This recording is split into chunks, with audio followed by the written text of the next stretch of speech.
Welcome back to Tomorrow Leader Sports Network with your host, Coach Walker. If you're new to the channel, please like, share, subscribe, hit that notification bell so you get all upcoming videos.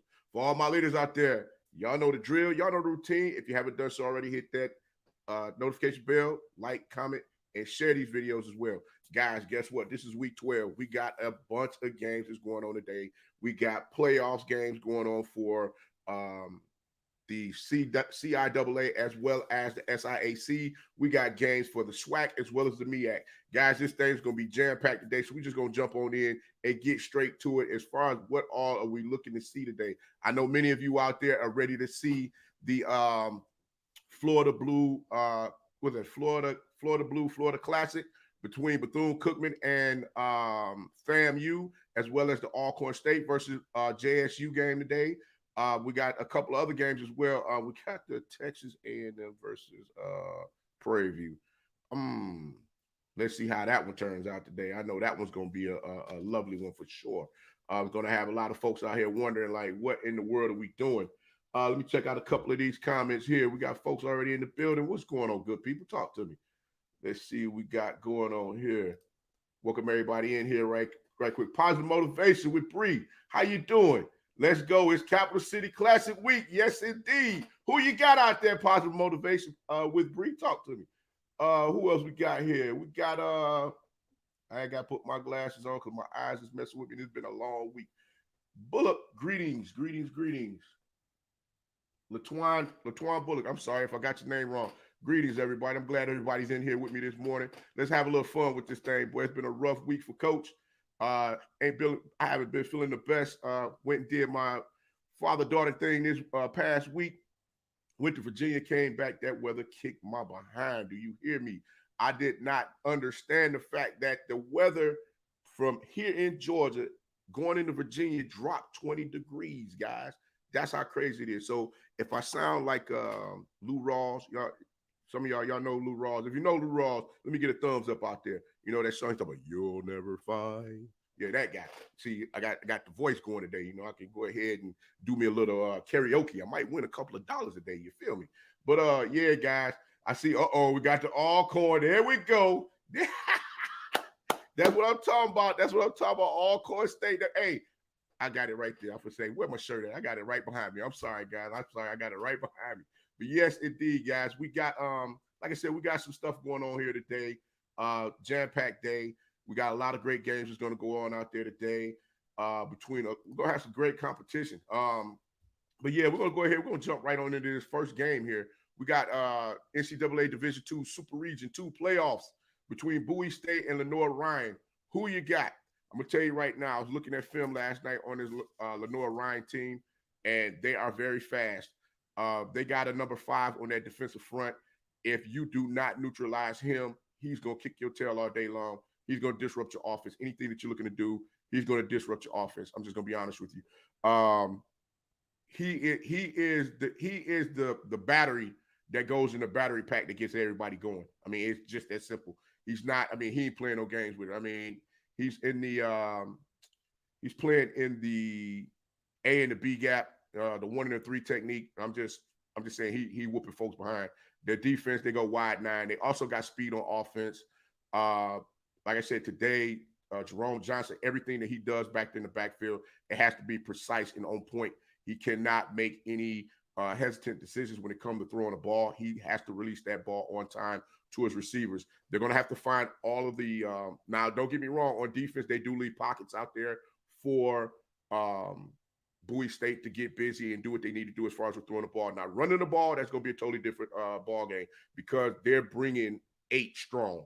They bring it 8 strong across the line of scrimmage. Normally you see 7, they're bringing 8 to 9, and they let the safety sit back and they wait for any type of passes that's being thrown, you know, just in case somebody want to go ahead and pull the ball out on RPO and dink it dump down the field. They sit there waiting on it. But I do believe Bowie State Bulldogs, they're going to give these guys a run for their money. Jerome Johnson definitely has a nasty taste in his mouth for the last time when they were in the playoffs back in 2019. They got knocked out in the first round after they had that undefeated season. In this game, my head is saying go with Lenoir-Rhyne, But you know what? I'm riding with the HBCUs today. I'm picking Bowie State on this one. We're going Bowie State 28-24. That's going to be a tight one. Hey, coach don't mind taking a hit upside the head one time on a game or two. But like I said, when I like what I see, I like what I see. I believe those young men can get out there and play with the best of them. Especially, remember, if many of you don't recall, Bowie State played Delaware State early in the season, and they played them tight. It was a tight game between the two. Bowie State actually lost that game. I believe it was 13-14 in overtime. So Bowie State can get out there and play with teams that's got a lot of speed out there in the field, and they are not afraid to stand up and show up when it's time, when those lights turn on and it's time to go get that work. So I'm gonna go with Bowie State on that one. On this game here, on the next game we got coming up, which is another Division II Super Region playoff game between Albany State versus the University of West Georgia. Now I'm gonna put it to you simple. West Georgia, they are disciplined. They're a disciplined team. They have defensive backs that can cover.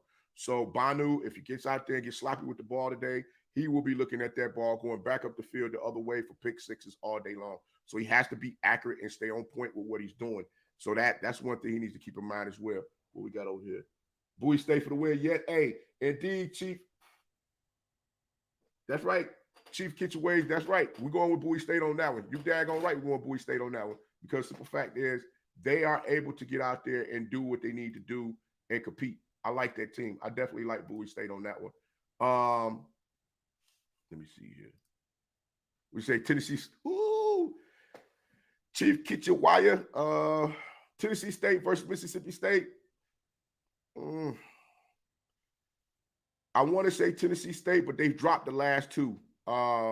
They've been a little sloppy out there on the field. They have not been executing plays like they should, and the quarterback has been making some inconsistent throws as well as some inconsistent decisions out there on the field. So that's why I'm a little hesitant on that one. I'm gonna get to the PV versus Texas A&M in a second. Let me see what we got going here. University of West Georgia, unfortunately, if Albany State can play, you're absolutely correct. They can get the dub. But West Georgia, yes. Positive motivations with Bree, you're absolutely correct. I watched them last night. That team is everything with them is discipline. Everybody understands their assignments. They're not allowing anyone to just go out there and make up whatever it is they want to make up and do the things that they normally, do things out of character that will cost the team in the game. So West Georgia, they're coming to play. And who is it? I'm trying to think of the team that I watched them play. They totally undressed that team out there on the field. I mean, the team came down, they scored, and West Georgia sat there and said, okay, cool. Y'all put up 7 points. All right, watch this. Them jokers went on a 28-7 run in the blink of an eye. I'm talking about 2 pick sixes. No, excuse me. They had they had a fumble recovery and they had an interception in which they took both of them back for touchdowns. So they, like I said, if you come out here playing with these guys today, it's going to be a sad day. And like I said, Albany State has definitely been on a beautiful run, especially with the young men that was on their team that had the unfortunate accident out there on campus. Adonis Butler, I still send my heartfelt prayers to his family, condolences, comfort, and love, and hoping everything is okay. Hoping that they're able to, continue to just do what they need to do as a family and just keep moving forward. I know it's sad and hard to lose somebody that you love. That is something that you definitely don't want to see happen. What do you say on the defensive side of the ball? Exactly. They got to tackle. They got to play smart. Like those defensive ends. Now the defensive ends for Albany State, if they come off the ball like they've been doing in the past couple of games and making sure that they keep everything inside, I think that that defense will be phenomenal. I think they will keep everything on point, not allowing them to get free. But University of West Georgia, they love to run up the middle. So everybody got to be on point and not overplay not overplay the play. They got to stay within the system. If they get up the field and get too aggressive, you can watch the University of West Georgia run right by them folks, and it's going to be a long day for them. So that's something that I don't want to see. I don't want to see that happen to them today. I want to see them get out there and really get after it and make this a game and go deep into the playoffs to show these teams that, these HBCU squads got what it takes to get out there and really compete and have a good time. let's get over to these MEAC games right quick. MEAC games, you got South Carolina State versus Norfolk State. You got North Carolina Central versus Delaware State. Who you got? We already know South Carolina State versus Norfolk State. That was supposed to be a game where the implications of who was going to go to the MEAC, who was going to win the MEAC championship and go to the Celebration Bowl. That game had a lot of weight on it today. Unfortunately, South Carolina State is going to go play in the Celebration Bowl as the MEAC champion. Now, I'm going to be honest with you. South Carolina, a lot of people think South Carolina State is, they think they soft and they don't have much going on for them. I'm going to tell you right now, South Carolina State got some ballers on their team. Flowers, who is it? They got Flowers. Hold on, I got my notes right here. They got Flowers and Sanders, who are playmakers on their team. That quarterback, oh my God, that kid there can pull that ball out on an RPO and take off at the drop of a hat. If he is not accounted for, you will see real quickly the back of his jersey going into the end zone for 6 points. It's just that simple. If nobody, like I said, if Norfolk State doesn't come out and keep their aggression on and not fall back and become a little passive as far as what they're doing, it's going to be a long day. I'm just going to be honest with you on that. Especially positive motivation. Bree says South Carolina State all day. You're right about that one. And not to mention Norfolk State, I'm going to be honest with you.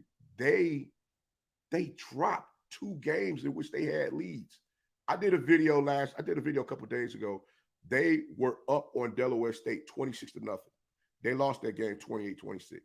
They were up on North Carolina Central. They played 2 overtimes. They went to double overtimes. They went to double overtime with North Carolina Central. Guess what? They lost that game. I'm like, I don't know what's going on with them over there. I don't know if it's the long season has gotten to them and in which they're like, yo, man, we kind of, we tired. We just want to sit back and relax. We kind of want this over with. I don't know. But I was looking for my man, Juwan Pooty. I was looking for Juwan Pooty to get out there and do some things with that ball. I was looking for him to really make this thing work and get them to where they need to go this season. Because like I said, they have the talent. They have the upside to do what they need to do to get to where they, get to the win the MEAC championship and go on to the Celebration Bowl. That's not going to happen this season. That is far from what we will see. Definitely. Who you got? I got to go with my former teammates, NCCU and Norfolk State. Hey, North Carolina Central. Okay, you going with both of them in those games? I got you.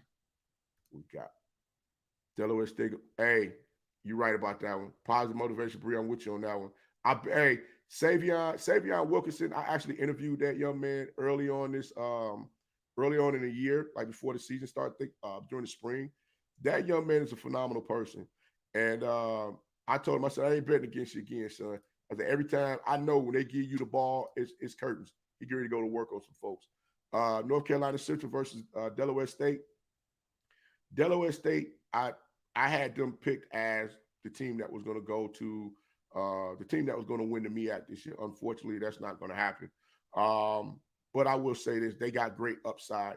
They definitely, they come out to compete every week, regardless, if they got a bunch of injuries going on, whatever have you, they come out there making sure that they're able to continuously get out there and compete with anybody that step on the field with them. They got a lot of great pieces out there. The quarterback is a phenomenal young man as well. And Mr. Trey over there for Delaware State, their receiver, that young man is awesome. Hey, get that young man the ball often as possible because he can create and do whatever it is he needs to do to catch passes whenever the Delaware State quarterback is in trouble. North Carolina Central, I thought they were going to come back and pull this thing off this year. Excuse me, guys. I thought he was going to come back and pull this thing off this year after they had the great win against Alcorn State in the beginning of the season. And it just didn't click for them. Like I said, they had ups and downs. And then a couple of times they, when you hit that peak and you start to go down in the valley, instead of going into the valley, you jump over to another peak. They went down into the valley a couple of times in which that valley kind of cost them a couple of games here and there. But like I said, they've had a great season as well. Who else we got? But on this one, I'm going with, hold on, go back. The Albany State game, hold on, let me go back. I did pick Albany State in the other game, 27-24, to win. I picked them in a close one. In this game, I got South Carolina State winning 24-20. I know y'all gonna be upset with that one. Yeah, I did. I picked South Carolina State over Norfolk State on that one. And then in the last game, in the game we just talked about, the Delaware State game, I got Delaware State 31-28 in the close one. But now let's get to some of these. I know y'all waiting on this one. SWAC games. Alabama State versus Texas Southern. Now, I'm going to be honest with you. I don't know who will be the quarterback for I don't know who's going to be the quarterback, the starting quarterback for Alabama State. I don't know if it's going to be Nettles or if it's going to be Crawley. Excuse me, guys.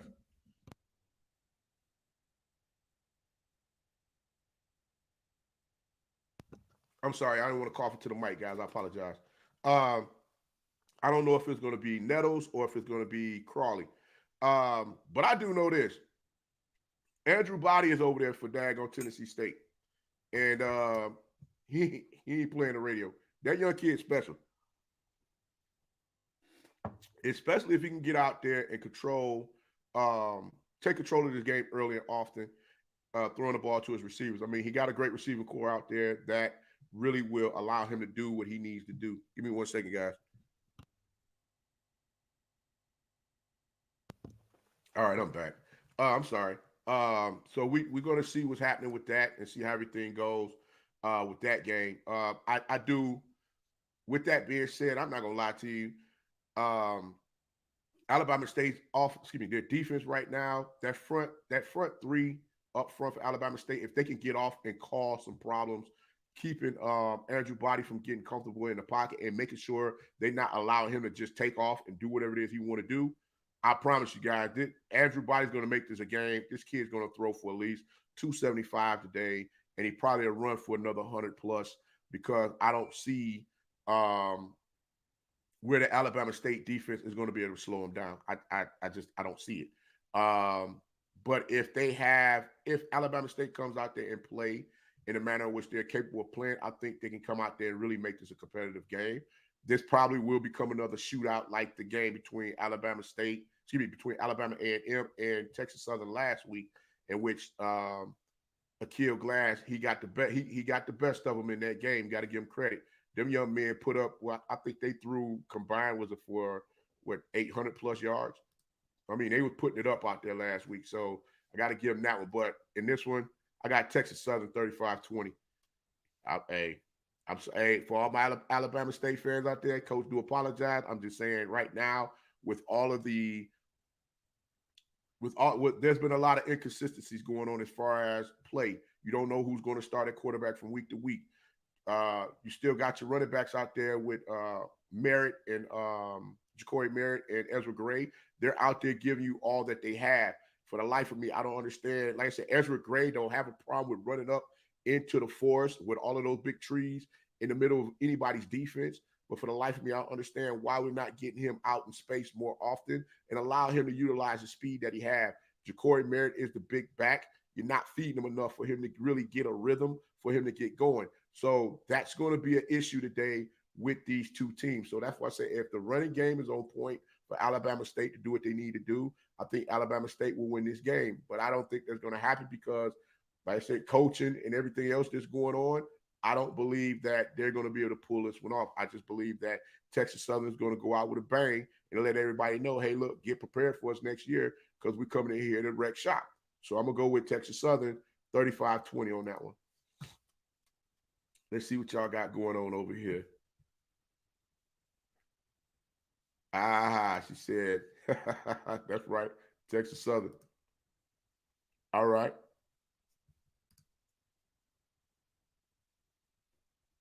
Calvin City Classic, yeah. It is going to be a dogfight. That game definitely going to be a dogfight.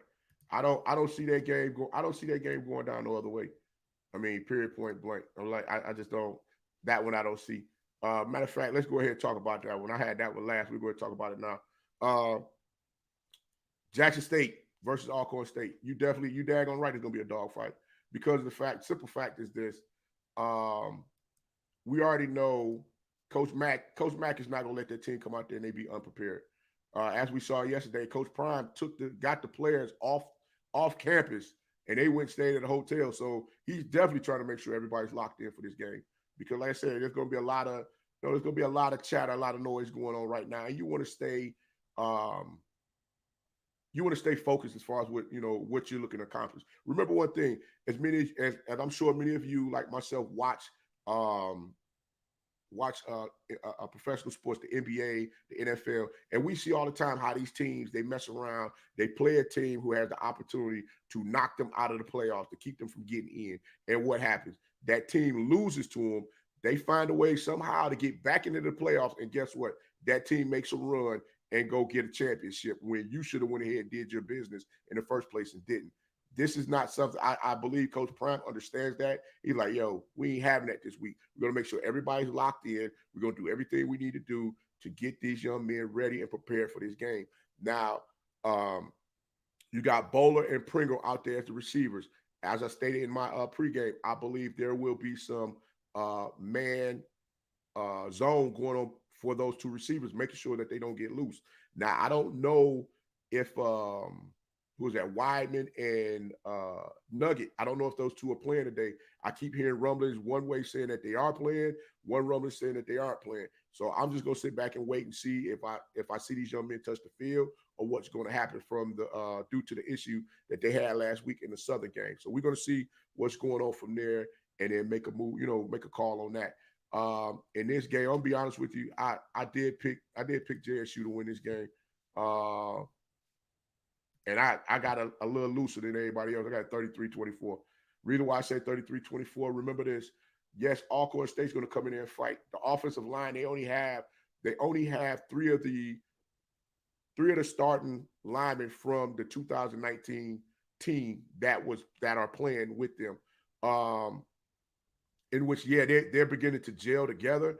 But in games, it takes them a little time for them to get comfortable as far as what they need to do from an assignment standpoint, making sure that they're blocking up front to keep Triggerman safe, keep him comfortable back in their pocket. We already know if Triggerman is not able to stand back there in the back on his spot and throw that ball down the field, it's gonna be a tough day for him. Now we do know Triggerman will pull that ball down and take off at the drop of a dime. Excuse me, I'm tongue twisted this morning.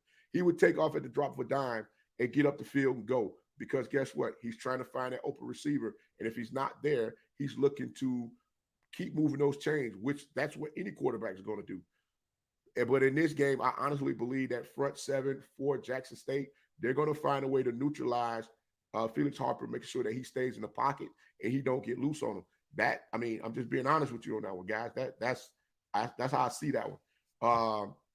What's going on, Mr. Mike 72? Yes, sir. I did pick South Carolina State in the game today. You're absolutely correct. That's correct. Aubrey Miller is coming off the edge. You're absolutely correct, Ms. Bree. You're absolutely correct.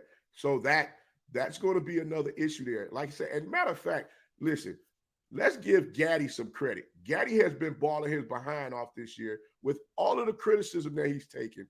He's been balling his behind off, making sure he's doing the things that he needs to do. He's beginning to get a lot smaller coming off the edge. He's using his hands a lot more, and he's understanding how to dip that shoulder as well as sink them hips so he can get around that tackle to get back there and make tackles in the backfield. So you got to give that young man credit because he's doing the things that he needs to do to make sure that he's keeping his team competitive out there on the field, and they just not out there allowing folks to run around him to break for big plays. You got to give him the credit on that one.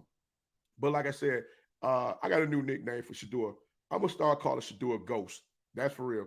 Because that young man standing back there in the pocket, you see him, and all of a sudden you look up, he's joking down the field 10, 15 yards, moving them chains. I got to give the boy credit. As a freshman, listen, this young man is going to throw for 3,000 yards as a freshman. Crazy. And folks still want to say, hey, he want to talk about him like as if he's underrated. This young man got the goods. I got to give him his credit. Got to give him his props. I was one who stated myself, and as a man, I don't have a problem with saying it. I didn't want to see what happened to Doug Williams' son over at Grambling State. I didn't want to see that happen to him, where all of this pressure was on him. But then when you sit back, you think about it, look who his daddy is. His daddy's dealing with pressure all his daggone life. So if his father is able to deal with all of this, you don't think he's going to have his kids ready? And I got to give Coach Prime credit as a father, as a coach. You got your young man ready to deal with the chaos and deal with the pressure. Like they say, pressure busts pipes. I guess pressure ain't busting that one over there. This young man's still balling, do what he need to do. But yeah, in this one, I definitely have Jackson State 33-24. Who we got? Now, guys, do y'all really want me to give y'all a score of this Prairie View versus Texas A&M game? Because this is just sad, man. I can't believe y'all would anybody would set this game up at the end of the season. This is terrible. Oh, hey, you know what? Positive motivation with Bree. I'm gonna tell you one thing. If Shiloh ever gets out of the habit of trying to put the hit stick on folks, trying to let everybody know, hey, I'm here, and keep his head up, wrap up all the time, as well as catch the ball like we see he can do, that young man is going to be a phenomenal piece back there in that defense. And he has 2 more years of eligibility left, if I'm not mistaken. So that defense is going to be strong for years to come. So everybody might as well get ready for it. This is for real. Like I said, everybody, there's a lot of folks like, oh, coach, this is bull jive. This is a one-hit wonder, or we'll see, what happens next season. Yeah, Coach Prime is getting all these kids out of the transfer portal. Excuse me, let me clear my throat. Yeah, Coach Prime getting all these kids out of the transfer portal and this, that, blah, blah, blah. Well, let me let you in a little secret. The transfer portal right now has close to 1,500 kids in it right now. And guess what? I was talking to a buddy of mine yesterday that's down in Texas, and you about to see a mass exodus at a university in Texas of players that's getting ready to hit the transfer portal. And guess what? They may show up at an HBCU near you. I'm just saying. Listen, these kids see what's going on. The name, image, and likeness is there for them to get out there and do all of the things that they want to do and be successful. Matter of fact, I got another one for you. I got another thing for you before I get to the where we at, the Prairie View versus Texas A&M game. What do you guys think about the coach over at the University of Michigan State who got the big contract based on the boosters? Check this out now. The boosters for Michigan State are paying the back end of his contract, in which this man got a 10-year deal, paying him over $9 million a year. Tell me what your thoughts are on that one. Crazy, right? Exactly. Chief Kitchen Wyatt, you're absolutely correct. $10 million a year. So now, check this out. TCU losing. Hey, Mike B, you're absolutely correct. They're losing kids. Well, since you said TCU, I got another school for you. Throw Texas, throw the University of Texas in there. Throw them hook 'em horns in there too. They're going to lose players as well. Like I said, these kids, they sick and tired of this mess, man. These folks don't understand what's going on. They don't understand what's going on. And matter of fact, the whole issue with Coach Prime and the all of these colleges that want him to come and become their next head coach. Guys, let's be real with it. Boom. There you exactly. But guess what, Mike B? He's do you know where he came from?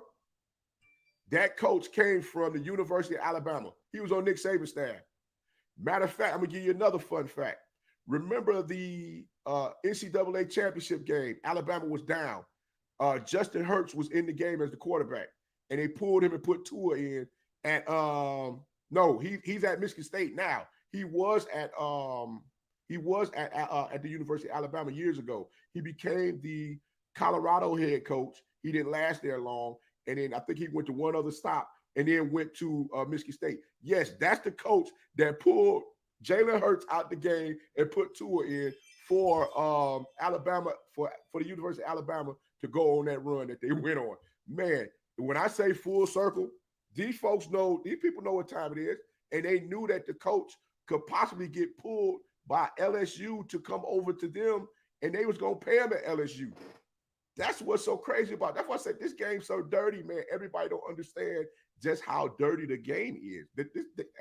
This game's so murky and nasty, man. It's sad. Yes, Mike B. Yes, that is the guy that told coach, he said, hey, change him out, put Tua in the game. And that's when the Tua train got to running. Exactly. 10 million. But this is the only problem I got. And hold on, I'm gonna turn my thing, turn this way. As you can see, my Wolverines over there on the side, right? You know I'm a Michigan fan. That's where I'm originally from. I'm originally from Detroit, Michigan. Boy, Michigan State the B team to me, bro. I ain't even gonna lie to you. Just like some of these folks don't like Alcorn, they don't like Valley, they don't like JSU. Yeah, hey, me and hold on, guys. Me and let me put my phone on airplane mode. These folks keep calling me. It's just like daggone folks, like all of the different rivals with the HBCU teams. Well, guess what? The rival up in Detroit, Michigan is Michigan State. I can't stand Michigan State. I have not liked that team, period. Even when my mama used to buy me Michigan State sweatsuits, I wouldn't even wear them. I'm like, Ma, you couldn't find a Michigan? I'm like, I'm not putting this on. I'm like, hey, I need Michigan. I put on blue and gold. I'm not putting on no daggone green and silver and white. We ain't doing it. I call them Michigan who. I'm like, MS who. That's who they are. MS who. Not Michigan State. MS who. That's who they are. The B team. Yes, sir. That's what we always called them in Michigan, period. But listen, they got that coach. That man is a leader of men. And he has no problem with making the decisions that he needs to make changes. Now, the crazy thing is he beat Harbaugh twice already, right? In which Harbaugh, sorry to say it, sir, but you're on your way out the door. You about to get your walking papers because you can't lose to Michigan State twice. And if you lose to Ohio State again this season, you're definitely done because that's how your contract was set up. I didn't write it. The president of the school did that to you. I'm sorry, but Harbaugh, Coach Khaki, it's time for a change. It is what it is. I'm sorry. But back to the HBCU. Hey, back to the HBCU guy. Yeah, that was the fun fact I want to give y'all about that, about how these coaches, how coach over at Michigan State, he raised the bar as far as how these coaches are being paid, and these boosters are actually helping to pay these coaches. Now, just think, what if that happened for HBCUs? What do you how do you think things would change then if we could get the boosters to start helping out with these colleges and universities to pay to help start paying some of these coaches to come in there and get these programs, these sports programs together? Man, what are we talking about? I'm like, hey, you would see guys coming in all over the place that would be able to start uplifting these programs, especially on the HBCU level. Like I said, everybody look at HBCUs as if they're not if they're not Division One, they think they like D2s, D3s. I'm like, no, they just play in the FCS instead of the FBS. And I think, the FBS have more money. FCS is getting there, but we got to still, we got to get the landscape of things together so that we can continue to keep moving forward, so that our HBCUs can thrive and be on point with everybody else. You're correct, Chief Kitchewawa. It is sad that collegiate athletics is so dirty. I mean, think about it. But to see, this is the thing though. Even though he got all that money, the pressure is on him to win. You cannot be mediocre anymore. 10-year deal, you get paid what, $9-10 million a year? You can't be mediocre anymore. Michigan State has to win. They got to win now. Like I said, they were what, 5? I think they were 5 or 6 lost to Purdue.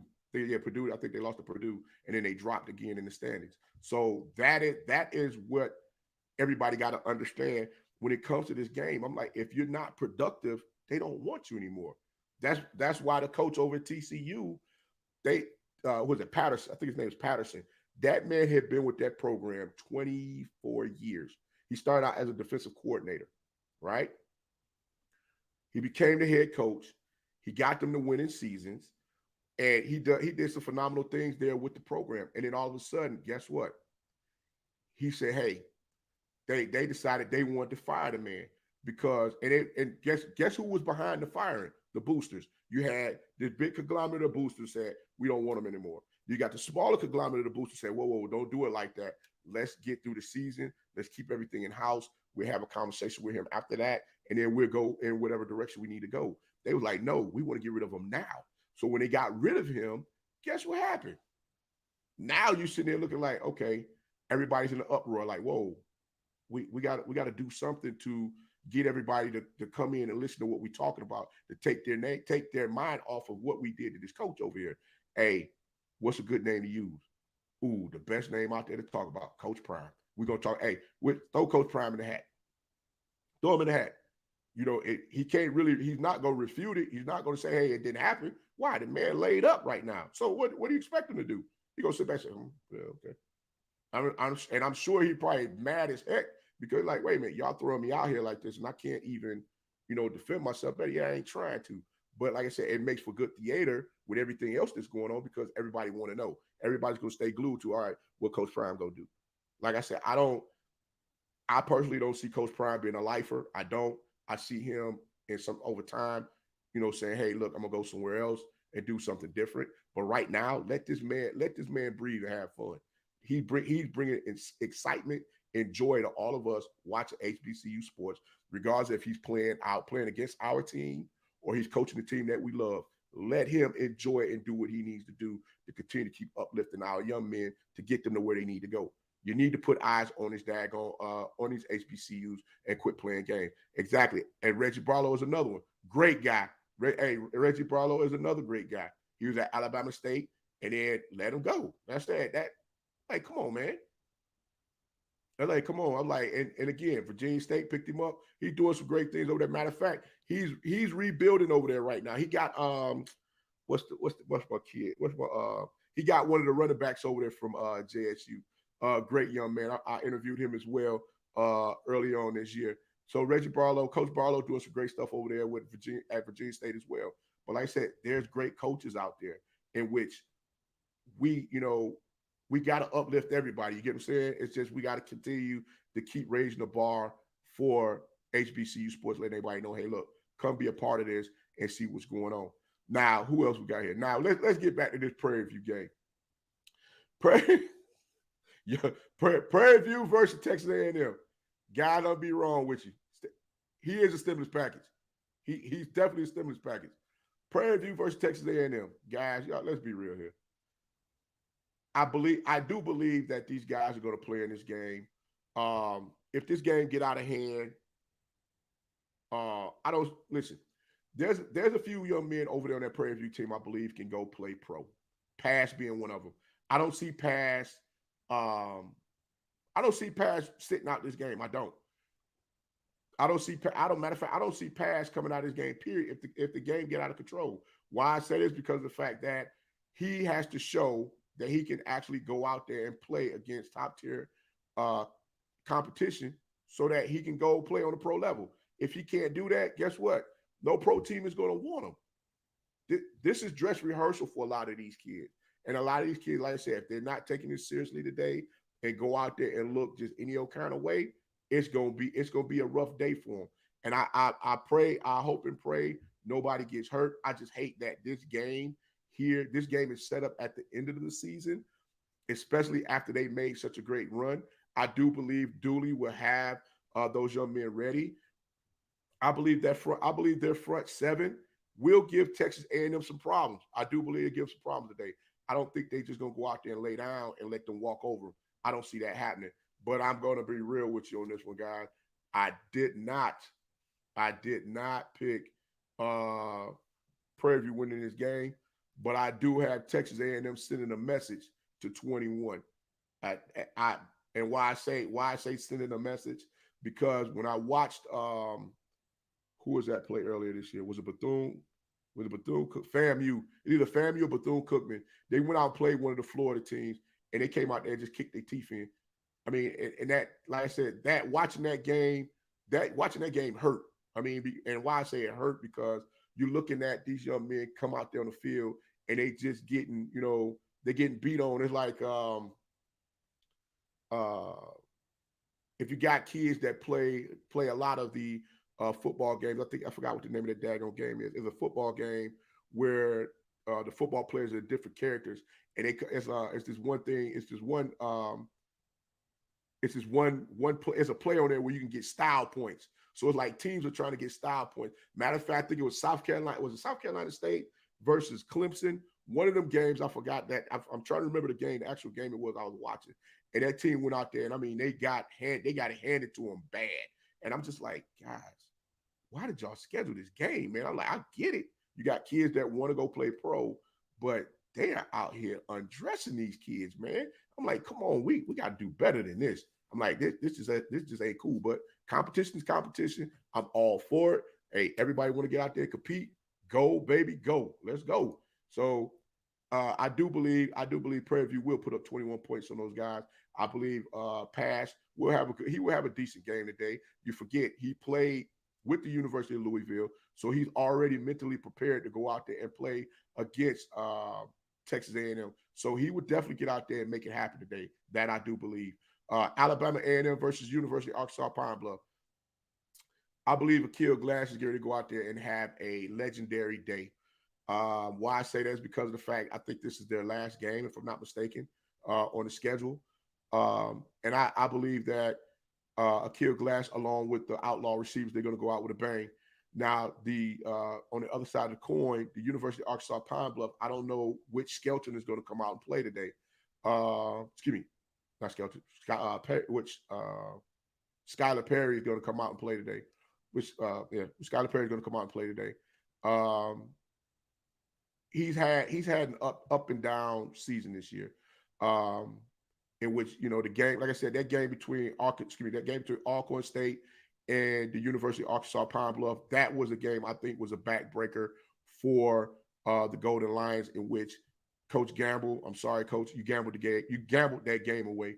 I mean, there's no way in the world you couldn't find a way to get a first down or even put 3 points on the board. I'm like, hell, you could have put somebody out there to kick a field goal, at least try. South Carolina State versus Clemson. Yes. Thank you. Thank you, Miss Positive Motivation with Bree. Thank you. You're absolutely correct. That's the game. Thank you. Thank you. That is the game I'm talking about right there. When I say got beat to sleep, they got beat to sleep in that game. That game was terrible. But yeah, this game, I just honestly feel that Coach I think Coach Gamble I believe Coach Gamble gambled the season away, in which these young men, I think they're still trying to find themselves, in which I think they kind of lost them in that game, in which that game was so close they had the game in their hands. Not to mention the SWAC championship game back this spring, you did the same thing again. You were up on Alabama A&M, and you had a chance to bring the field goal kicker out there, kick a field goal to put you up where Alabama A&M would need to score twice, and that didn't happen. You went for it, trying to go for the jugular, and it cost you. So gambled the game away twice in one calendar year. You gambled away 2 games. And I think that was something that kind of I'm not gonna say broke the spirit of those young men. I would say that it has them kind of second guessing what's going on and not really in tune as far as saying, hey, I believe that, I believe in what coach is telling us. And when that happens, it's kind of difficult to bring those young men back. So that's something we got to look at from that standpoint as well. But yeah, I did in this game. I got did I put that one up there? In this game, I got Alabama A&M, and I didn't put the card up for that one. Matter of fact, hold on, put my score up here now. So I got, as they say, got it on wax. Let me go and put this up here, because guys, we got Alabama A&M. Make sure this is up here, because I don't want nobody to say, "Hey, coach, you didn't say that. You didn't say that." No.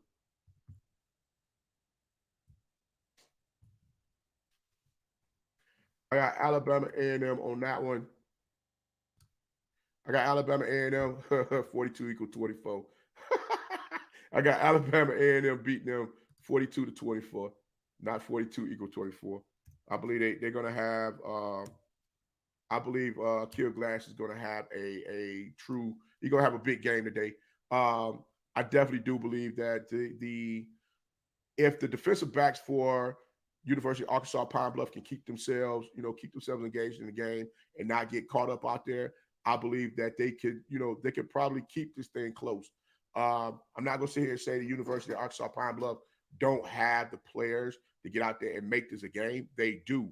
The problem is the calling. Who's gonna up and make the mistake that's gonna cost UAPB this game? That's the only question I have right now. I'm just trying to see what's gonna happen with that, because it's gonna be an issue today. Exactly. They like to. You know what? Positive motivation breed. Do you play? I gotta ask you this question. Do you play Madden, NCAA, any of that? Because see, this is taking me back to the days of everything is go for it on fourth down. You can be on your 30-yard line and it's 4th and 12. Instead of punting the ball, you playing Tecmo Bowl games and say, hey, I'm going to daggone go for it when you shouldn't even go for it. I'm like, come on, man, don't gamble the damn game away. Just punt it. Exactly. It's dangerous. It's dangerous play calling out there. And that's why I say I'm trying to figure out who in the world is going to screw this game up. I'm just going to be honest with you. Who going to blow the pooch? Who gonna come in here and mess up the drinks today? That's all I want to know. Who's gonna, please, somebody raise their hand and tell me who's gonna come in this thing. We got Hennessy shots for everybody, and somebody say, hey, you know what? I think I'm gonna pour some milk in all these daggone Hennessy shots for everybody, because I think milk goes good with Hennessy. Now, if you are an alcohol drinker, you know Hennessy don't go good with milk. I'm just saying, right or wrong. I'm just saying. So, yeah, I know that was a cliffhanger right there. I threw a zinger out there talking about Hennessy and milk, but I'm just saying, guys, I'm like, yo, no way. Just no way, man. But hold on, who else we got? Now we got this Bethune-Cookman versus FAMU game. Now, this game here, guys, I'm going to be honest with you. What's this, the Florida Blue Florida Classic? Now, Bethune-Cookman has definitely given FAMU the business the past, 8-9 times they played? And I got a strong feeling today that FAMU is going to come into this game with a different mindset. Why I say that? Because I think Coach Simmons, along with Coach Black, they're going to make sure that these young men are mentally prepared and ready to get out here and get after it. Now, Savion, I'm trying to find out Savion, the defensive end for FAMU. Will he play this game? Will he have to sit out? Will he have to sit out a quarter? I know he got ejected from the last game in the first quarter, and I haven't been able to find out if they're going to hold him any additional time for this game as far as allowing him to play. I want to see how that happens. Savion Williams, what you got? You play back? Okay, there we go. Hitty milk. See, that's what I'm talking about. That's what I'm talking about. See, you know what I'm talking about. Exactly. Exactly. That's what I'm saying. No, man. Exactly, Leon. There you go. I'm with you on that one, bro. But yeah, definitely I see them in this game. I think FAMU is picking up the pace. I think everything right now is clicking. Listen, hey, forgive me, guys. I know y'all gonna say, Coach, you are nuts. I wish the game between Jackson State and FAMU was played this week. Because you know what, the build up for it would have been so great as far as what everyone would have been able to expect from the game itself. Because it has a lot, there's a lot on the line. You get what I'm saying? The game, don't get me wrong, the game between Alcorn State versus between Alcorn and Jackson State is going to be a great game today. Don't get me wrong with that. And matter of fact, guys, y'all make sure y'all come back. I'm going to go live today after that game. I'm gonna be home today. Like I said, Coach is still getting over all of this mess he had going on from coming back from Virginia. No, it ain't COVID. I am fully vaccinated. Just to let y'all know, I am vaccinated. I did get the shot. I got the shot. But I would say this. I honestly believe the implications of who would go play for or who would be in the SWAC championship game this week. The build up for that game this week would have been awesome for HBCU sports alone.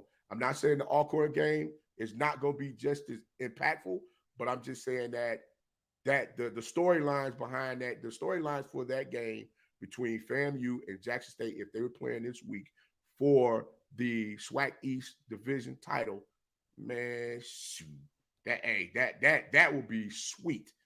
Trust me. I'll be sitting here like, ooh, what else they got going on this week?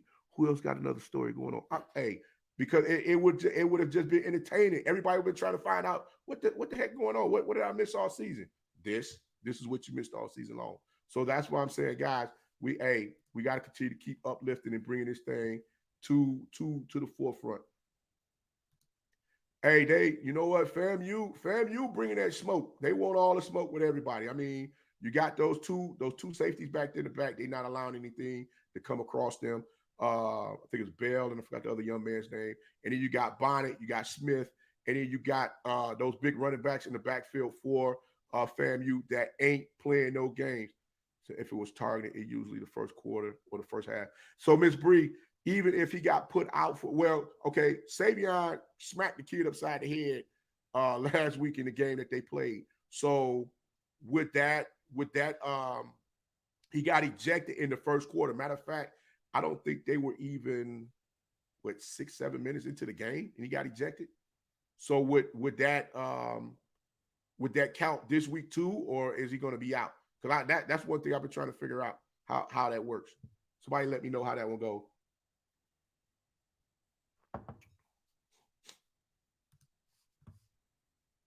But yeah, they like I said, this game, if these two teams are playing this week, man, this will be phenomenal. I'm not even gonna lie to you.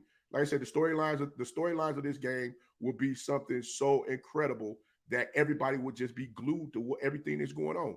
I mean, like I said, with all of the games that have, like, put it to you like this, and y'all gonna say, Coach, you're reaching.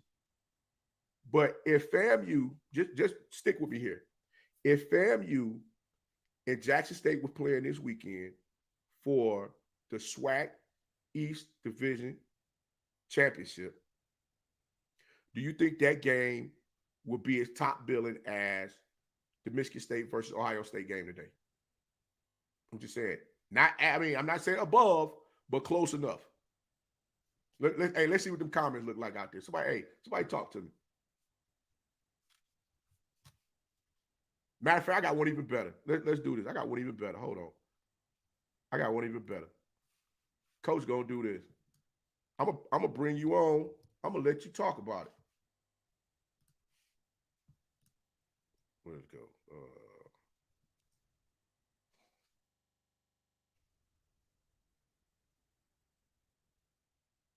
All right. Hey, there go the link right there. Anybody want to chime in? Click the link. I'm gonna bring you on. There we go. Do you think the game this week do you think if FAMU versus Jackson State, if they played this week, do you think it would be just as impactful or just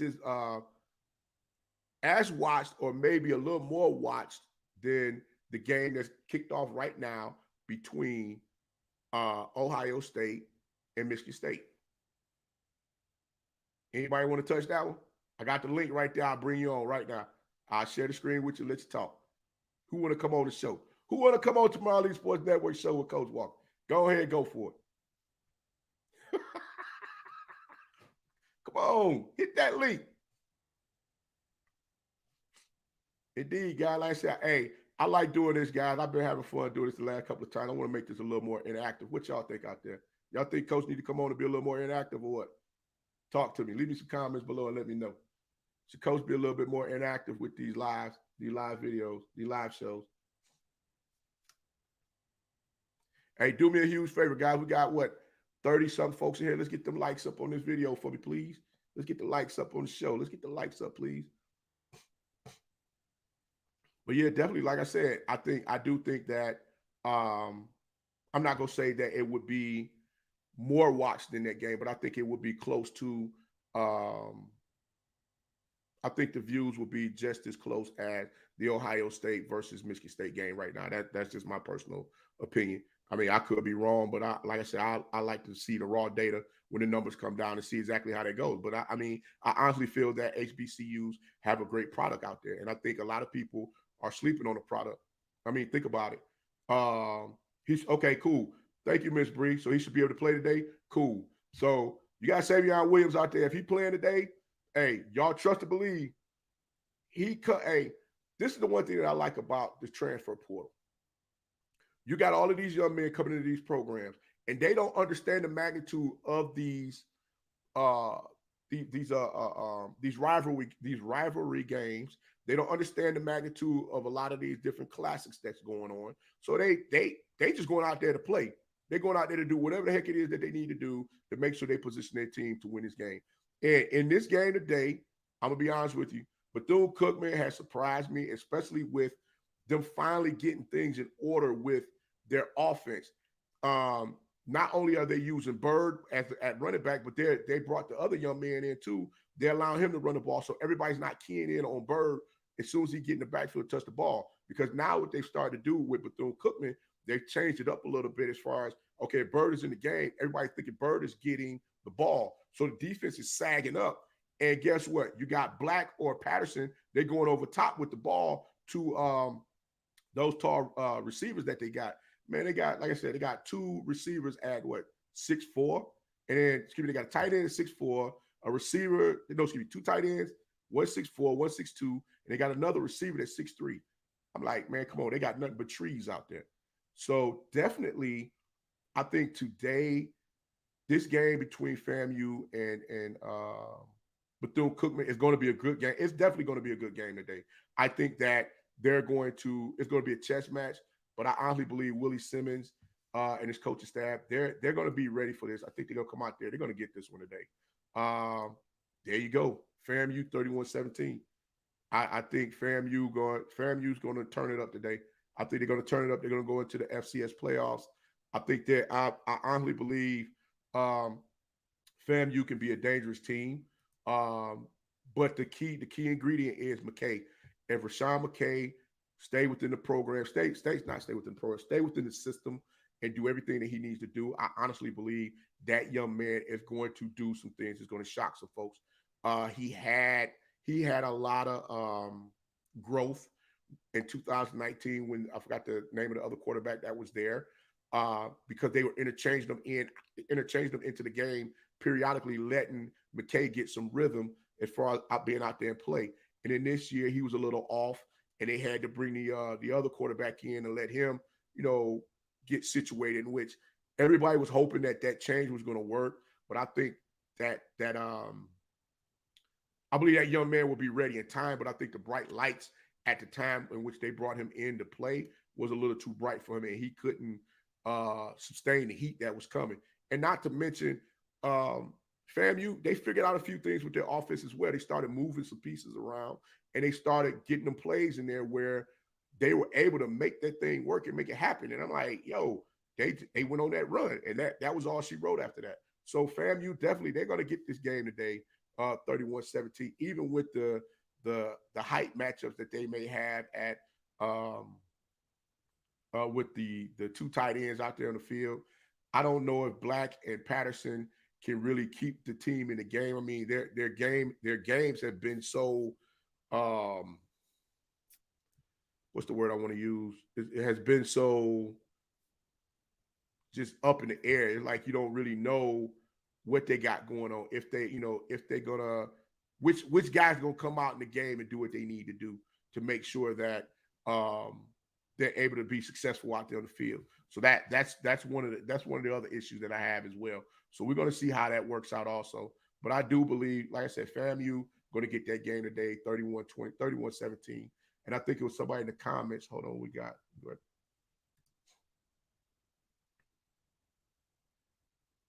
exactly.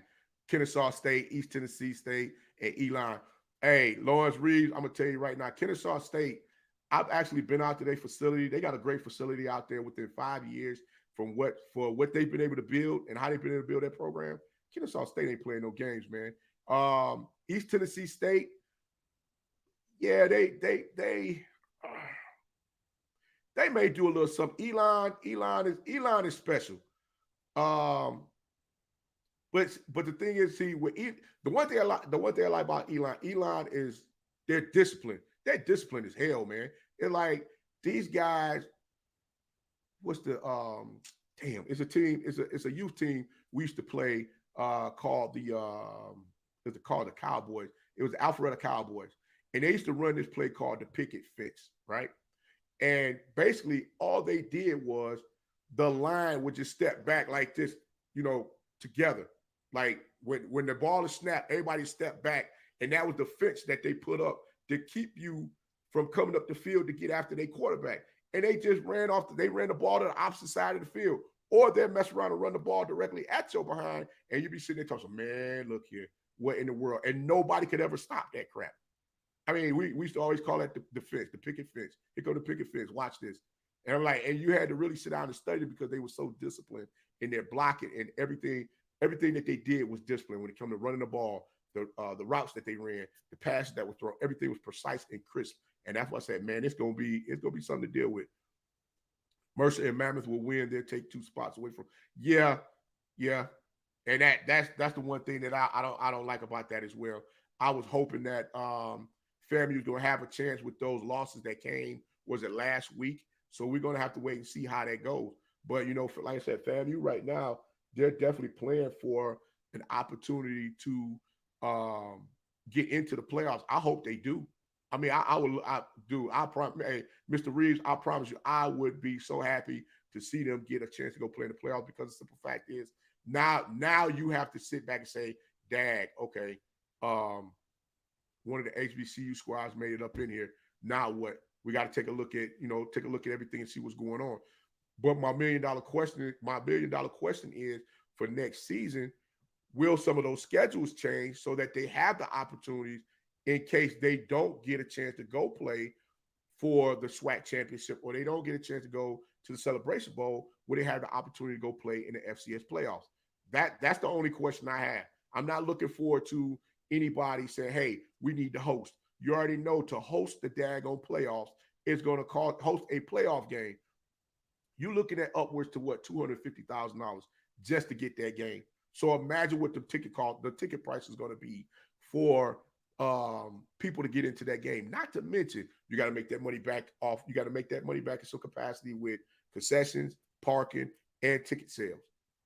You get what I'm saying? And if by chance, if you can stream it, you want to go ahead, you want to hit folks in the head on the streaming costs too, because you're trying to find a way to make that money back to at least be somewhere in the black after spending that kind of money. And let's just say the team that you play, are they going to travel good? That's another question that you got to have to say. Exactly. 57,000 fans. See, Von TV, that's what I'm saying. Von TV, Ohio State versus Michigan State game has reported they have 57,000 fans. Now, just think, what do you think? Let me ask this question. What do you guys think would be the number in the stadium right now if you had Jackson State playing FAMU? Would it meet 57K, or would it be more? My money said it'd be more. DJ Raw Uncut Truth. Hey, good morning, brother. Hey, if you guys have not subscribed to that man channel, please make sure y'all go over there and check him out. He a phenomenal brother, man. He's dropping gems, keeping it positive all the time, making sure he's giving you straight up, uncut truth about everything that he's delivering, man. Hey, that's a cool brother right there, man. He all right with me. Y'all make sure y'all tap in with that young man, all right? Thank you, guys. Let's make sure we do that. 70K, I like that. That's what I'm saying, Leon, 70K. There's nowhere in the world you can't tell me that we could not pack a stadium more than what that game has right now. There's nowhere in the world I wouldn't buy it. I would tell you guys straight up, it's going to happen. I'm with you on that one, Miss Positive Bree. Positive Motivations with Bree. I'm with you on that one. FAMU has to play a higher caliber, a non-conference schedule in order to have a chance to even be considered from an AQ standpoint. They would have to play schools such as North Dakota. Whoo! You know what? I agree with that. Excuse me. I'll definitely agree with you on that. But you know what? This is another thing too. And this goes back to the drafting. What's the young man that got picked up from San Francisco? He played 18 games in was it South Dakota? Which I probably got the name of the school wrong. I forgot the great young man, great 18 games. But the thing, this is my problem. Because he played at that school and they won. North Dakota State. Thank you, Leon. Thank you. Exactly. North Dakota State don't play tough non-conference games. They play who in their conference and play the money games like other schools. They do, but again, Leon, how many times you want to put your players out there to get beat up and hurt, and then not, and also like I said,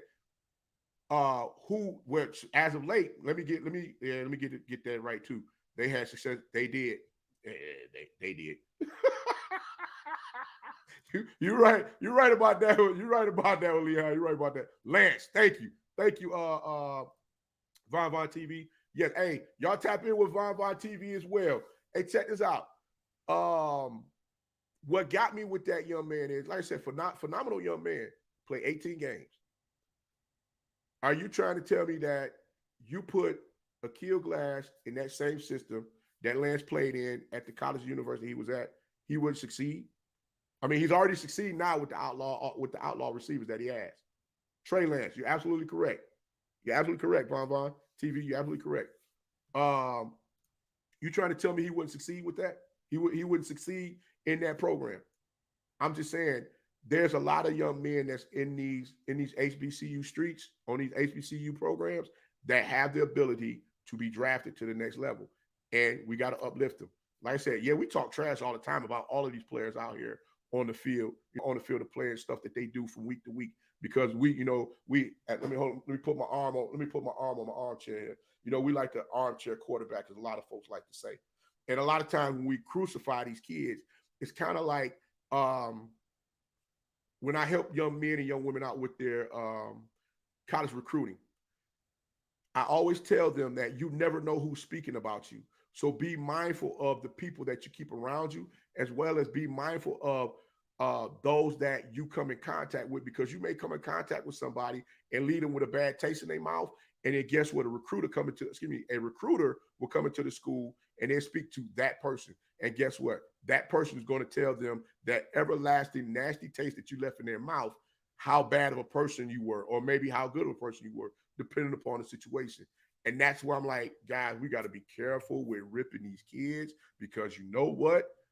That is playing dividends on them possibly getting to the next level. Some folks may say I'm crazy. Some folks will say, Coach, you spot on. But I'm just saying, from what I've seen and what I've heard in the past, yes, that's the honest to God truth. Hold on. Okay, so it said positive motivation with Bree said also understand this. The Big Sky Conference is a conference where the caliber of competition within the conference is superior to the SWAC, but has superior competition between the schools. The funds don't exist. I agree. I totally agree. So the $1 million question is, which way do we go with this? How do we find a way that we could possibly manage this where our kids are getting the exposure that they need to get out here and compete, and not necessarily go out here and get, just straight up just get ripped up. Just straight up get ripped to shreds, and any opportunity that they may have had to go pro is just taken away from them because of the outing that they may have had against that school, because of the type of team that they're playing with. I'm just asking, guys.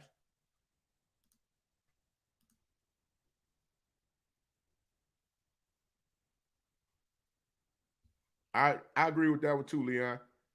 Their defense is a little suspect. They do have 3 good teams, but like I said, I will say this.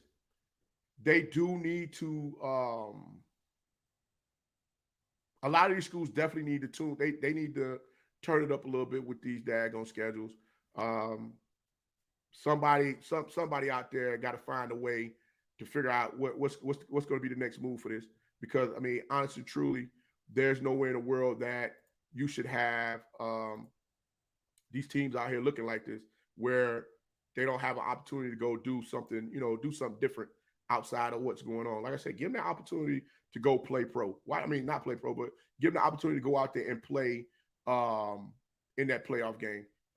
Hell, I believe, excuse my language, I believe we got several teams that are at least in the top, I say they should be in the top 25. And, matter of fact, Coach Simmons. If y'all haven't tapped in with Coach Simmons yet, y'all make sure y'all tap in with Coach Simmons, because Coach Simmons did a video not too long ago when he asked the question like, "Who are y'all playing?" If you haven't seen that video, go check out Coach Simmons' video where he's asking who have you played, in which he's questioning a lot of these schedules that these guys are playing, because these schedules don't really make sense. He said the boosters have to work to get these kids exposure and be willing to fundraise to get these kids the needed exposure nationally. You're right. And that, guess what? Miss Positive Motivations with Bree, that goes back to what I was saying about the coach at Michigan State that just got the big contract. He got 2 boosters to come in. One of the boosters, who is a billionaire, he came in and decided, hey, I'll go ahead and kick in the extra money to pay this man. And then another booster said, hey, I'll come in and kick in the rest. Michigan State, they're going to go ahead and give him whatever they need to get, and the rest of the money is going to come for the boosters. Man, that is unheard of. But I'm glad that it got exposed that way, because now I'm looking at a lot of these boosters out here and say, at all of these schools, and like, hey guys, what are you going to do? You want to keep your coaches intact? You want to keep your programs elevating? Let's make sure we go ahead and get these coaches paid. It's time for you to get rid of the tight wallets and open that thing up a little bit, like a daggone Venus flytrap. Just open that thing. Hey, make it do what it do. Let's go. Let's get the people here we need to make this thing work the way it needs to work. We don't need to keep going the same way we've been going. The same way that we've been going has not really worked. What they say, doing the same thing over and over again, looking for a different outcome, is what? Insanity. I'm like, guys, it's time for the insanity to stop. Let's be honest with one another and say, hey, look, this is what's going on. This is what we need to do. Exactly. I mean, but see, you know what? Hold on. Let me go back to this one. Matter of fact, Texas with Coach Strong. You brought Coach Strong in there. He had what? And that was the other. Oh my goodness. That takes me back to the other point with the coach from Michigan State. Even though I feel that the boosters gave him that money for him to stay there, because they knew LSU and a couple of other schools wanted to get. I think it was LSU. They talk about LSU, possibly Florida. Well, we know Florida ain't gonna get them. LSU. And it was, I want to say Florida, but I'm not going to say Florida. LSU for sure. I know they mentioned, they were saying that was looking to come get him to become the next head coach, possibly at the school. And they were not trying to lose him to LSU, because that's how they lost. Was it Les Miles? No, they lost Nick Saban. Remember, Nick Saban used to coach at Michigan State. They lost Saban to LSU. And then boom. No, that's wrong. Saban ain't play. Did Saban coach it? No. I'm all off. Hold on. Let me check myself right quick before I say that, because I'm all over the place. I got to check this.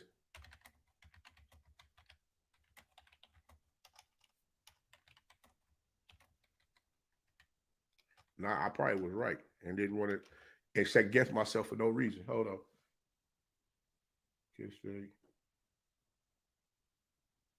Yes, he did. I'm sorry. Nick Saban did coach at LSU. There we go. Hey, coach like to make sure he's right, because I don't want to put nothing out there in the atmosphere that's not accurate. So forgive me for that one. But yes, Nick Saban did coach at LSU. He left Michigan State for LSU, won the national championship there. And the reason why Michigan State is another reason why they went ahead and kicked in that deal for this coach, is because of the fact that they look at what Nick Saban has been able to do going to LSU. He went to the pros, left the pros, went to Alabama, and look at how he's been able to build Alabama. Michigan State sitting there saying, man, this could have been us. All we had to do is just go ahead and cut the check. They didn't want to cut the check. Yep, went to the Dolphins quick and signed with Bama. Absolutely correct. Thank you. Thank you, Lawrence Q. Thank you, sir. What's going on, brother? Hope all is well. Thank you, Leon. Appreciate that. Yeah, but like I said, hey guys, and that is what I'm talking about. If everybody can go ahead and just want to kick in for their coaches to make sure everything's happening, like I said, yes, Coach Prime got the money coming in to Jackson State. Yes, I believe Coach Simmons and his coaching staff, you're going to start seeing more and more stuff happening over there at FAMU in the offseason. They already got the the second installment of Why Not Us? So yeah, it's going to happen. Hold on, Lawrence Reed, what you said? FAMU makes the playoffs with 1 or 2 games. Make the Orange Blossom classic tickets price go up and more. Exactly. Because like I said, people not understanding the landscape of everything has to change. And I know a lot of folks out there don't want to see change, but it's gotta happen. It's gotta happen. I mean, what they say, the game doesn't change. You damn right the game doesn't change, because you got a lot of people out here now, they're wanting to see what's going on. They're wanting to see exactly what's going on. And if I'm not mistaken, I think they said something. I want to set something up for a watch party today. I'm trying to see how I can do it, because trying to stream the game, from my understanding, people been getting hit in the head with that. So I want to see exactly what I can do and then try to work that out for you guys as well. But I'm definitely going to go live later on today. Damn. Okay. 21-0 for Tennessee State. PV and A&M game, second quarter, and HBCUs are losing. Exactly. We gotta change that narrative, man. Like I said, too much is going into this. You got to change it up.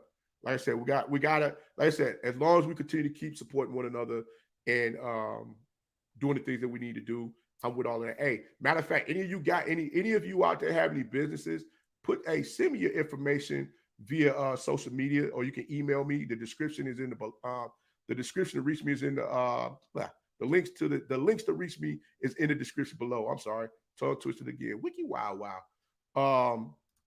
But definitely let's go ahead and get this thing together. Exactly, the highest paid FCS coaches are getting paid a little over $40K. Listen, I honestly believe, and this is just me speaking off the cuff.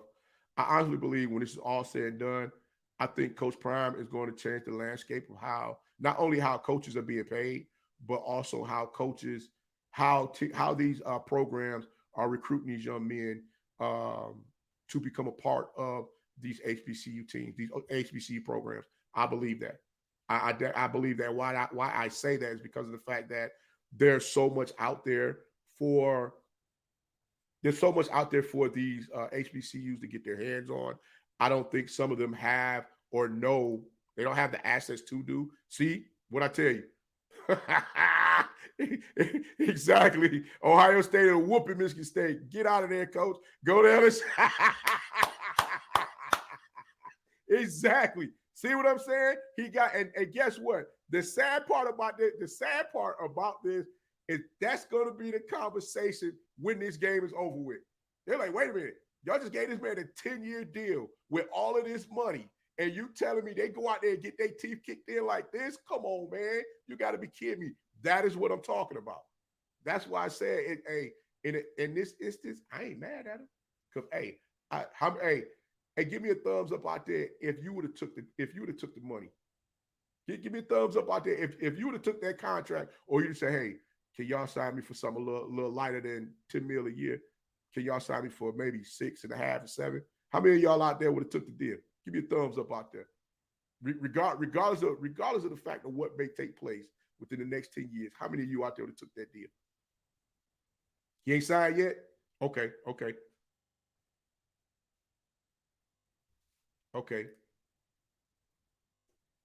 In here, California says, okay, he ain't signed yet. Cool. Good looking out on that one, bro. Jesus Christ.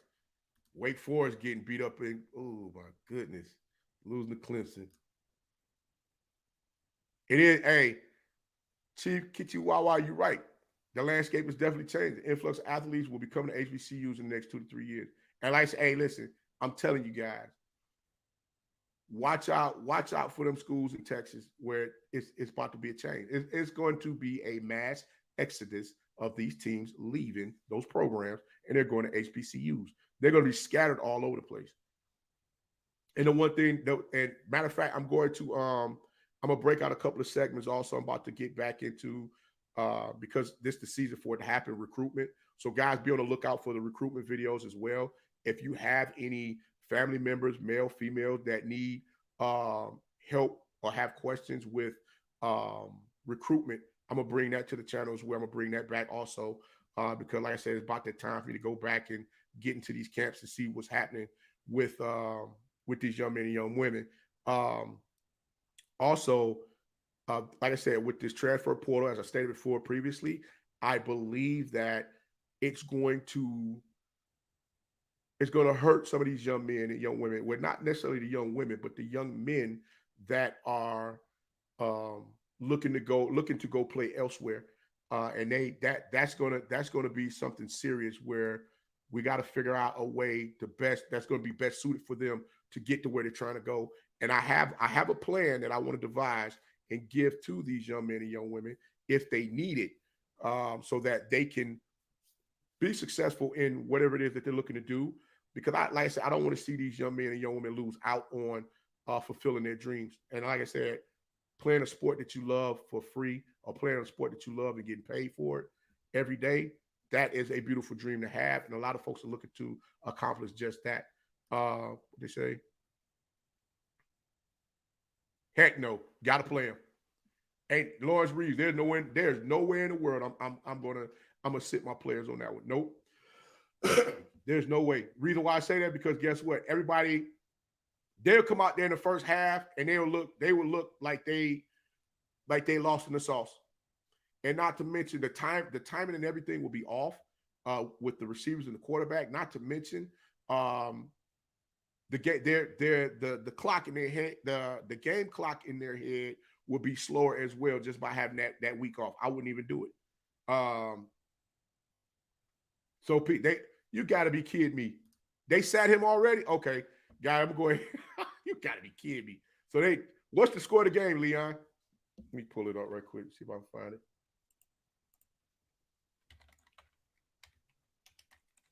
That's crazy.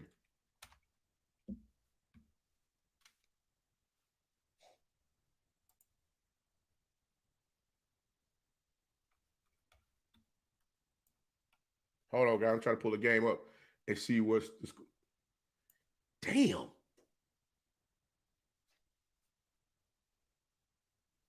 It's your boy Oz. What? That's 21-0. Who? Yeah, boy, you gotta be kidding me. Damn, bro. See?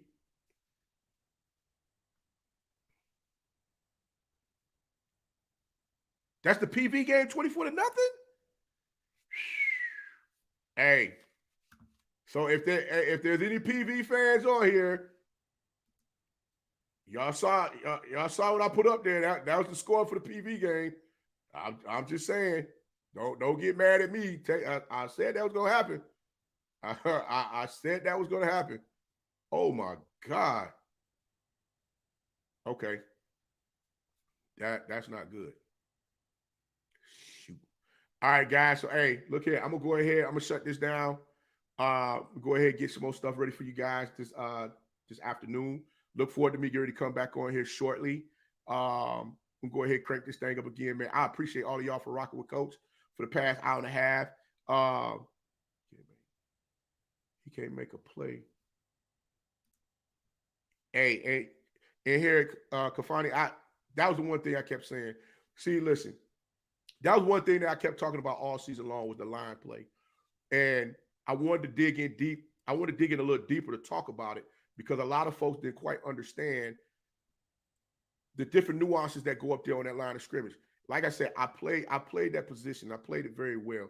And I played the interior offense and defensive line, and I played a little linebacker in college. What bothers me, and like I said, you hear it all the time, you talk about simple math. And definitely that is accurate. Simple math is on point. You got 6 coming, you got 5 blocking, somebody got to take over the extra man. But when you just flat out getting your tail whooped up there on the line of scrimmage on basic things that you should already know how to do, that's a problem for me. And that's why I said, you know what? I said, let me back off a little bit because I found myself getting ready to go into a hole that I really didn't want to go into because, like I said, I do have a couple of my players that watch the show in which they know for a fact they like coach is nuts. He just gonna lose it. And I don't want to do that with the kids. And not to mention my kids already know, hey, coach, get on your behind about getting out there and blocking. And if you ain't blocking, I'll get in practice with they behind with no daggone equipment on and don't even care. I'll come home battered and bruised, but I'm making sure I show them exactly what they need to do. I mean, it's just as simple of a step. I mean, you just taking a step to get out there and make the block. And a lot of times these kids, they see a kid that's bigger, they think is bigger or faster than them, and they get a little inferior to that. And it happens on all levels. I'm like, yo, man, hey, suck it up, buttercup. Let's go. Figure it out. Let's get out there and do what we need to do. Sink them hips and drive. That's all you got to do. Sink the hips and drive. Put a hand on them. If you ain't got to do nothing but just throw him off as far as which direction they're trying to go, that's all you're trying to do. I'm like, hey, if I'm here and I got a defensive lineman that shed me down the middle, in which his inside shoulder's on my outside shoulder, guess what I'm getting ready to do to throw him off balance? I'm going to shoot my hand at him, hitting that shoulder pad to throw him off this way. So if he's already twisted like this, you got to engage and go. People don't understand that part. And like I said, the art of blocking have not been taught like it should be. It's like, if you don't know how to do it, hey, come on over here and talk to coach. Hey, let me give you this. Hey, grab the clipboard. I need you to hold the clipboard and tell me, hey, this and this and this going on. Hold the clipboard for, hey, what did number 77 do? Oh, he missed the block. Okay, make sure you take good notes. That's what you're going to be doing out there next to coach. And I tell them that crap in the game every week. Hey, if you don't want to block, come stand next to me. You're going to hold the clipboard, tell me what's going on. And that's just real. Hey, Lawrence Q, I'm with you on that also. I hope they make it through the game without any injuries. I believe they're going to sit everybody. If they're saying this game is 24-0 already, yeah, some folks going to get sick. I mean, some folks going to get sacked. I'm sorry. 9:35 left to go in the second half. Yeah, we gonna talk about that game later on today. I'll probably come back on around 5 or 6 o'clock. I know what time the Jackson game is. What time tonight? Make sure I don't want to step on the time of that one. You go back. Yeah, I would definitely be on later on trying to go ahead and give you guys a breakdown of everything, what's happening. And see that's oh boy, that ain't good. That ain't good. Damn, that ain't good. That's not what I wanted to see. That's definitely not what I wanted to hear. But yeah, guys, we're gonna go ahead. We're gonna get back into this thing here later on. I'm trying to pull up the what we got here. TBA. Okay. So matter of fact, the Jackson State game going to start now. So I'll probably come back on at halftime, guys, and go ahead and give a rundown on what my thoughts are on the first half of this game. And we're gonna go ahead and break it up. We're gonna chop it up a little bit more today. Hey guys, I appreciate all you guys for coming through and kicking it with your favorite ball coach in the world, guys. And y'all know what I always tell y'all. Hey, be the one and lead. Hey, leave them comments below on who y'all got these games today, guys. And also, don't forget, let's get them likes up in the video, guys. I appreciate all y'all for rocking with me. Hey, y'all know what time it is. Be the one and lead, guys. Coach gonna go ahead and step out this thing. I'll get with y'all later. Hey, look forward to me coming back on at halftime of the Jackson State All-Court game. All right? Later.